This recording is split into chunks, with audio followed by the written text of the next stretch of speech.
Alright guys, we're out here in the shop again. I know it's been a while since I put a video out, but having trouble getting parts. And then when you get parts, sometimes they're not the right parts, you have to send them back. So we'll do what we can here. Last video I talked about I was going to use my original AC condenser off of the 06, but it's not wide enough to bolt to the radiator, and it bolts there, and then it sets those little slots down there. The 2006 radiator doesn't fit the 2010 V8 radiator, so we had to order the condenser from O'Reilly's. The aluminum line is different.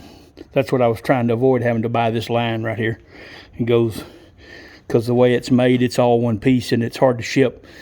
You can get the line off of Rock Auto for like 130 bucks, 140 bucks, but they want 200 to ship it. So I just went to the local Chevrolet dealership and paid the 200 for the line with no shipping. So 2010 radiator, 2010 AC condenser, 2010 pipe liquid line.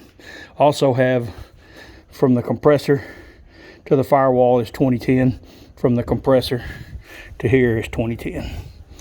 Now, cooling fans. I couldn't find a shroud. I was going to run the factory belt driven fan, and I couldn't find a shroud. So there's been some debate over whether a shroud with electric fans is a good idea or not. So I do have a shroud and fans on the Vet, and I'm not going to put a shroud on here. The thinking behind this, when you're idling, the shroud works real well, but when you're driving down the highway, the shroud can slow down the natural flow of air through the radiator. So I guess it depends on whether you're doing more idling or more driving.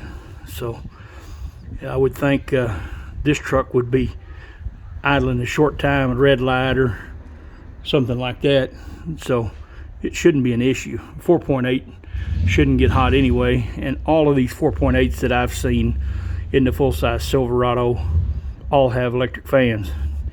I'm assuming because of horsepower. You know, at what, 50 horsepower, something like that, they say you gain by getting rid of the clutch fan. So we got the intake, got it mounted, got to tighten it down. The evap solenoid there, I hit it on the alternator and broke it, so I got to get another one of them. And let's see what we got over here. This might not be a very long video.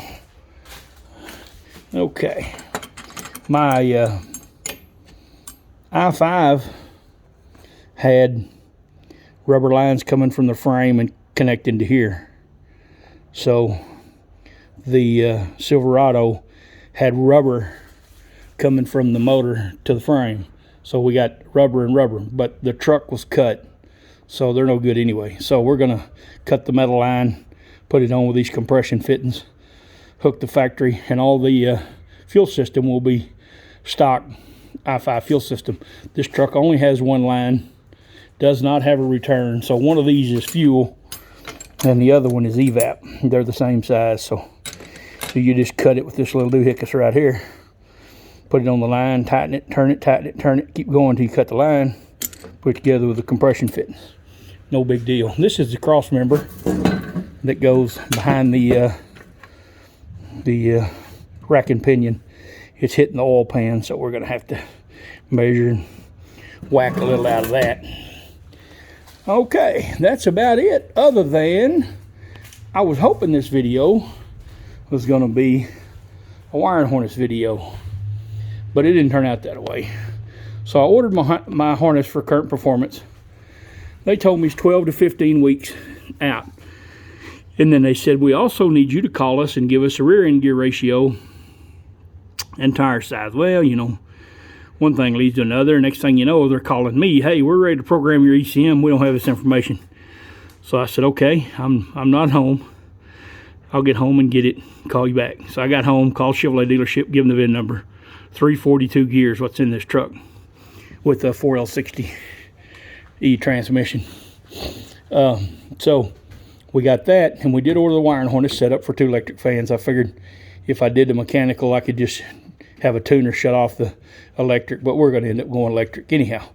So called the guy back, told him 342 gear. I don't remember the tire, 235, 55, 17, I think is what it is. So we did that, and I told the guy, I said, look, you know, I hate to mention this because 20, 30 years ago, when you make this statement to a parts vendor, they would be real cordial. You know, we understand your plight. We'll go above and beyond whatever you need. So I tell this guy, look, would you please verify my wiring harness is correct? I am legally blind. I can't do the wiring. If the harness is not right, and y'all start telling me that I need to switch pins around, I'm going to have to pay somebody to do that, or y'all are going to have to pay somebody to do that. I can't do it. Can't see good enough to do it. Well, of course, the guy got butthurt. You know, are you implying that we do something different just because you're... And I said, no, I've been in this industry 45 plus years. Mistakes happen. I'm just asking for a little extra time and looking things over. So I give him that information, and a couple weeks goes by, and I get another call from Current Performance, and it's a technician, the guy in the back who is programming my ECM TCM. He said, hey, looking at your paperwork here, it says your engine and transmission is a 2013 Silverado. I said, yes, sir. 4.8 4L60 out of a 13 Silverado, and my truck is an 06 Colorado. He said, okay, you know, you're aware that the neutral safety switch in that transmission is internal. I said, yes, sir, I am. My transmission has nothing on the side of it where the plug-in would go. You know, there's nothing there. So I assumed it had to be internal. He said, well, they have your paperwork wrote down as having a single plug neutral safety switch. I will get that corrected. And I just wanted to verify it's right. And I said, well, I appreciate you. Of course, I didn't mention the previous conversation with him. I said, I appreciate that you caught it. So I get home from work. Wiring harness shows up. I open the box. Looks like everything's in there.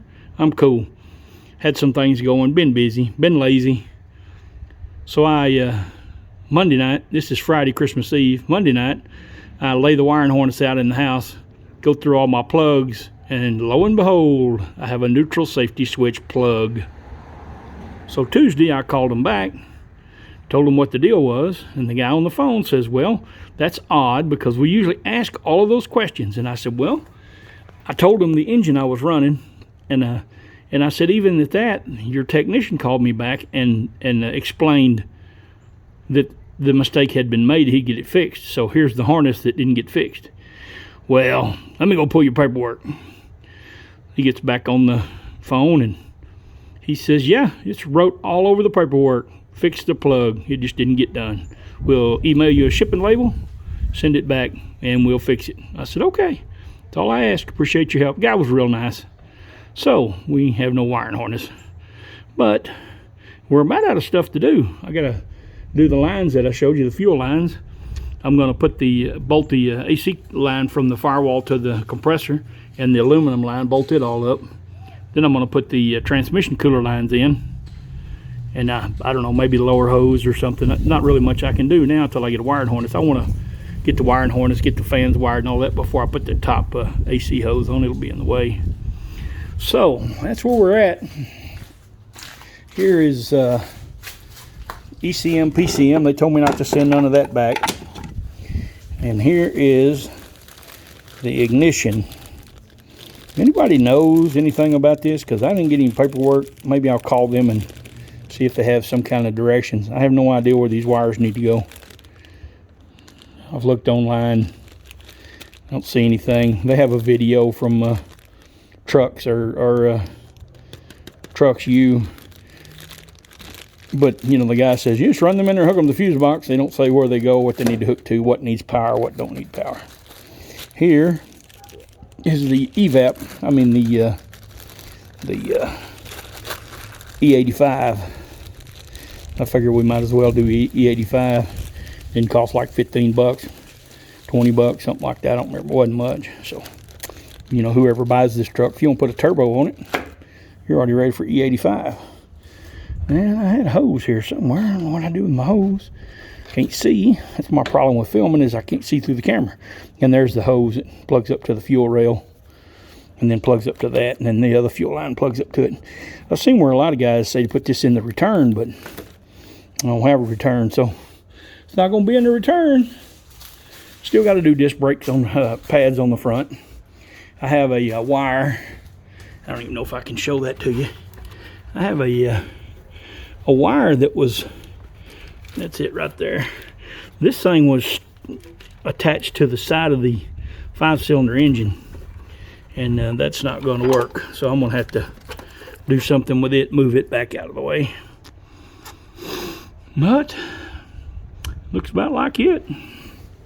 I don't know if I can operate my apparatus good enough to show y'all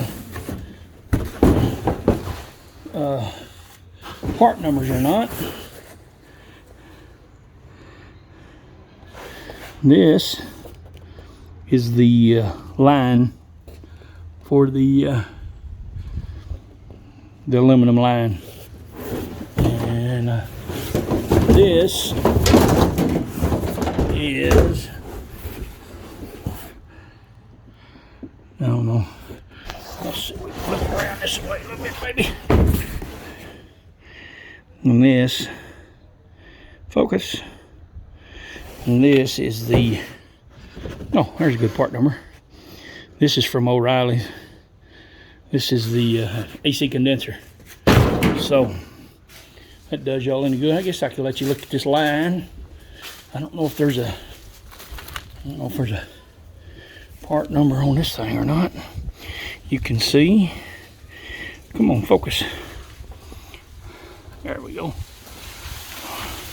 There's that way. See, I'm blind to the back. Quantity 1, that's it. There's your part number for the fuel line. Amazon, 70 bucks. That looked like 70 bucks. It's crazy, isn't it?